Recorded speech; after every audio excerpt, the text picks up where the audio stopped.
2 दफा लगाएं। ये एक नेचुरल रेमेडी है। अगर आपका हेयर लॉस हो रहा है, चाहे किसी ऑटो इम्यून कंडीशन की वजह से या न्यूट्रिशनल डेफिशिएंसी की वजह से या अगर कोई बैक्टीरियल इन्फेक्शन है, इसमें आप इस्तेमाल करेंगे प्याज का जूस। मैं आपको बताऊंगा कि इस सिंपल रेसिपी को आप कैसे सुपरचार्ज कर सकते हैं जिससे आपको वाकई इसका असर नजर आएगा। लोग अक्सर पूछते हैं इसके इस्तेमाल से बालों से प्याज की बू तो नहीं आएगी। तो आप ये मास्क लगाने के बाद अपने बाल 2 दफा धोएंगे, इससे स्मेल खत्म हो जाएगी। लेकिन प्याज में ऐसा क्या खास है जो बालों को फायदा दे सकता है? प्याज सल्फर से भरा हुआ होता है। अब सल्फर का कोई डायरेक्ट कनेक्शन हेयर लॉस से नहीं है, लेकिन ये रॉ मटेरियल है कैराटिन का। कैराटिन वो प्रोटीन है जो आपके बालों की जड़ों की बुनियाद होती है। सल्फर के बगैर कैराटिन नहीं बनती। और प्याज में सिर्फ सल्फर ही नहीं, इसमें एक और जबरदस्त चीज होती है, क्वेरसेटिन। क्वेरसेटिन कई लेवल्स पे काम करता है। सबसे पहले ये ऑटो इम्यून अटैक को रोकता है। जब टी सेल्स आपके बालों को निशाना बना रहे होते हैं, क्वेरसेटिन इस हमले को सप्रेस करता है। अगर आपको एलोपेशिया यानी बाल पैचेस में गिर रहे हैं तो क्वेरसेटिन आपके लिए बहुत फायदेमंद है, क्योंकि क्वेरसेटिन आपके हेयर फॉलिकल्स के अंदर जो ग्रोथ हार्मोन्स होते हैं इन्हें बढ़ाता है। यानी बाल जहां से उगते हैं इन जड़ों पर ये डायरेक्ट काम करता है। और सबसे बेहतरीन, क्वेरसेटिन एक पावरफुल एंटी माइक्रोबियल भी है। यानी ये स्कैल्प को यीस्ट, फंगस और मोल्ड जैसे जर्म से भी प्रोटेक्ट करता है। अगर आपको डैंड्रफ है या स्कैल्प पे कोई और मसला चल रहा है तो ये रेमेडी आपके लिए भी फायदेमंद है। अब चलिए इसे सिंपल करके मैं आपको बताता हूं कि ये करना कैसे है, और फिर हम इस रेसिपी में थोड़ी सी चेंजेस भी करेंगे आगे चल के, जिससे ये और भी ज्यादा पावरफुल बन जाएगी। ये रेसिपी एक लाल प्याज से बनेगी, क्योंकि लाल प्याज में क्वेरसेटिन सबसे ज्यादा होता है। एक प्याज लें, इसे पीसेस में काट लें, ब्लेंडर में डाल के अच्छी तरह ब्लेंड कर लें। अब जो ब्लेंडर में प्याज की स्मूदी बन जाएगी, इसे आप किसी चीज क्लॉथ से या मलमल के कपड़े से छान लें। मकसद ये है कि लिक्विड अलग हो जाए और पल्प अलग हो जाए। इस लिक्विड को आप एक शीशे के जार में डाल सकते हैं या किसी बॉटल में डाल लें। फिर जब आप नहाने लगे तो पहले अपने बाल गीले करें। उसके बाद ये प्याज वाला लिक्विड लेकर इसे अपने बालों में और बालों की जड़ों में अच्छी तरह से मसाज कर लें। 2 से 3 मिनट तक इस तरह मसाज करते रहें। मसाज करने के बाद इसे आपने 30 मिनट तक बालों में लगे रहने देना। सर पे शावर कैप पहन लें ताकि लिक्विड बाहर न गिरे। एक शावर कैप हमारे टीमू स्टोर पे भी मौजूद है, मैं लिंक डिस्क्रिप्शन में दे दूंगा। फिर आप नहा लें। पहले इसे पानी से अच्छी तरह साफ कर लें, फिर 2 दफा शैम्पू करें ताकि प्याज की स्मेल खत्म हो जाए। आपने बस ये रेमेडी हफ्ते में सिर्फ 2 दफा लगानी है और 4 से 6 हफ्तों तक। इसका असर आपको तीसरे या चौथे हफ्ते तक नजर आना शुरू हो जाएगा। लेकिन अब हम इन रिजल्ट्स को एक नए लेवल पे लेके चलते हैं। 2 चीजें, पहली कमाल की है, दूसरी उससे भी ज्यादा कमाल की है। पहली है, प्याज के जूस में सिर्फ 5 कतरे रोजमेरी ऑयल शामिल करते हैं। अब रोजमेरी ऑयल में ऐसा क्या है? 2015 में एक रैंडमाइज ट्रायल किया गया। इसमें रोजमेरी ऑयल को उन मेडिसिन से कंपेयर किया गया जो एलोपेशिया के लिए सबसे ज्यादा यूज होती हैं। रोजमेरी ऑयल खुद ही इतना इफेक्टिव था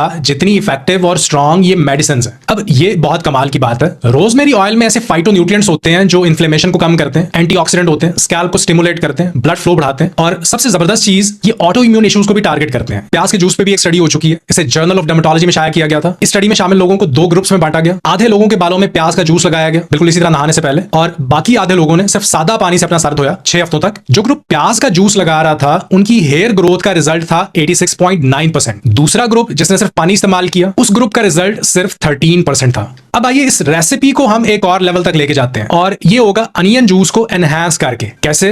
फर्मेंट करके। जी हाँ, अब आपको ये अनियन जूस फर्मेंटेड फॉर्म में बनाना है। इसके लिए एक प्याज लें, इसका छिलका उतार लें, पीसेस में काट लें, इसे ब्लेंडर में डाल के अच्छे से ब्लेंड कर लें, इस पेस्ट को छान लें, पल्प अलग कर लें, और जो लिक्विड बचे इसे शीशे के जार में डाल लें। अब आपने इस जार में 1 कप पानी डालना है, 1 चम्मच नमक डालना है, फिर आधा चम्मच खालिस शहद इसमें डाल दें। इस पूरे मिक्सचर को अच्छी तरह से हिलाएं। जब ये अच्छी तरह मिक्स हो जाए तो इस जार का मुंह मलमल के कपड़े से बांध दें। अपने किचन काउंटर या टेबल पे इसे 72 घंटे के लिए छोड़ दें, रूम टेम्परेचर पे, फ्रिज में नहीं रखना। दूसरे दिन आपको इसमें फर्मेंटेशन नजर आ जाएगी। छोटे छोटे कार्बन डाइऑक्साइड के बबल्स बन जाएंगे सरफेस पे। तो ये निशानी है कि कुछ तो चल रहा है अंदर। नेचुरल बैक्टीरिया जो इस जूस में पैदा होंगे, ये बदले में ऐसे केमिकल्स बनाएंगे जो क्वेरसेटिन के इफेक्ट को ना सिर्फ एनहांस कर देंगे, बल्कि इस लिक्विड में मौजूद हर न्यूट्रिएंट का असर पहले से ज्यादा पावरफुल हो जाएगा। इवन ये जरासीम वो विटामिन भी बनाएंगे जो आपके बालों की हेल्थ को सपोर्ट करते हैं। और एक और कमाल की बात यह है कि फर्मेंटेशन से प्याज के रस का पीएच लेवल भी लो हो जाता है, तकरीबन 5 तक आ जाता है, और ये आपके सर की जल्द के लिए बहुत ही थेराप्यूटिक माना जाता है। अब इस जगह पे आपको चीज क्लॉथ चाहिए होगा ताकि आप ये लिक्विड छान सकें। इस लिक्विड को जार में भर लें। लगाने का तरीका बिल्कुल वैसे ही है जैसे पहले मैं बता चुका हूं। पहले बाल गीले करें, फिर इस लिक्विड को अपने स्कैल्प पर अच्छी तरह से मसाज कर लें, जड़ों में मसाज करें, शावर कैप पहन लें अगर चाहें तो, और 1 घंटा ये मास्क बालों में छोड़ दें। फिर शावर लें, बाल अच्छी तरह से धो लें, 2 दफा शैम्पू करें। ये पूरे प्रोसेस को आप हफ्ते में 2 दफा करें, इससे ज्यादा भी कर सकते हैं, आपकी कंडीशन पर डिपेंड करता है। अब